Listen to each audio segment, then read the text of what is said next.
Zucchini can be terrific, it can also be a problem. But if we can figure out some way to extend its life to the winter time when we don't have it coming out of the garden in bushel baskets, it's a good thing. So what we're going to do today is talk about freezing zucchini. Now you could freeze it in slices for uses in soups and as a vegetable itself. Today I'm going to do it grated. Now, as you pull zucchini from the garden, look for those that are still relatively small. That also helps with the amount that you have to deal with later on if you pick them when they're small. But the seeds will be smaller, and so the product that you're going to get in the freezer is going to be a little bit better. Remember, these are grown on the ground, close to the ground, so they're going to be either covered with soil or sand, and so you need to take a scrub brush to them as you do many foods in the kitchen. But this is one where if you don't get it scrubbed clean, somebody's going to detect that gritty feel when they eat it later. So as I said, we're going to do a grated zucchini, and I'm going to use a mandolin. I've scrubbed this well, I've cut off the blossom end and the stem end, and it's simply a matter of starting to grate. Now when you're using it at this stage, you can do it this way, but as you get closer to the blade, then you're going to want to use a tool like this to make sure that you don't get your hands. So continue to work on this. Now I've got zucchini that's grated in this degree of shred. And this is because the zucchini recipe that I want to use this in the wintertime requires this degree of shred. If you have a recipe that requires something coarser or something finer, then grate it according to the way you're going to use it later on. Then you're going to blanch it. Now blanching, people go, it's just an extra step, I don't really need to do it. That's not correct. What happens with blanching is that it cleans the food more thoroughly, it destroys some additional microorganisms, and probably one of the biggest things it does is it denatures enzymes. And enzymes that are left intact when they go into the freezer are going to decrease the eating quality, they're going to impact the color, they're going to impact the nutrition. So our goal is to denature the enzymes. Now this is going to be a steam blanch. Other things that you do, you may be doing a water blanch for submerging them in boiling water.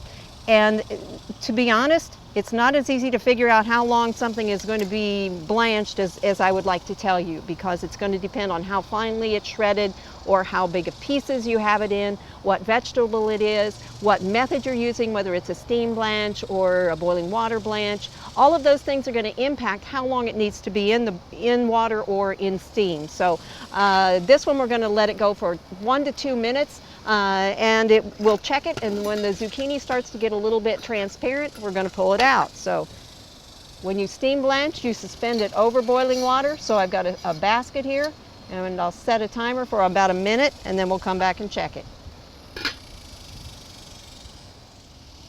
See that this is just beginning to be translucent, so that's done. We'll turn this off. I had it on high heat the whole time. We'll see if I can lift it out here.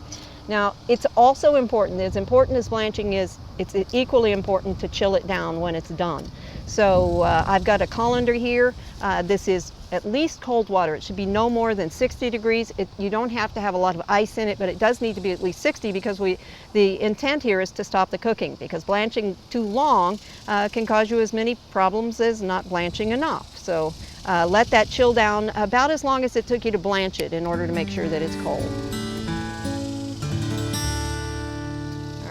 Once you've got it cool, then we're simply going to transfer it somewhere where it can drain fairly well. Now you may be familiar with frozen zucchini, particularly the grated version, but it does tend to be watery when you use it, and that is going to be the case whether you blanch it, no matter how you freeze it. The cells are going to break down and the water inside those cells is going to come out. So that when you use the zucchini at the end, it's a good idea, just like with canned spinach, frozen spinach, that you squeeze that extra water out before you use it in whichever recipe you're going to use it in. Now at this stage, once it's nicely drained, it's simply a matter of making sure that you use some kind of a heavy-duty freezer container. A Ziploc bag will work just fine, or other heavy freezer bag, other heavy freezer wrapping will work equally well. What you want to do is, as I've shown here, I've labeled it. This is zucchini. I've measured how much it is, because you want to put it into the bag in the same quantities that you're going to use it for the recipe, because it's going to come out in a big chunk and you don't want to have to break 2 cups out of a 2 3/4 cup mass. So package it accordingly to the recipe that you're going to use it for.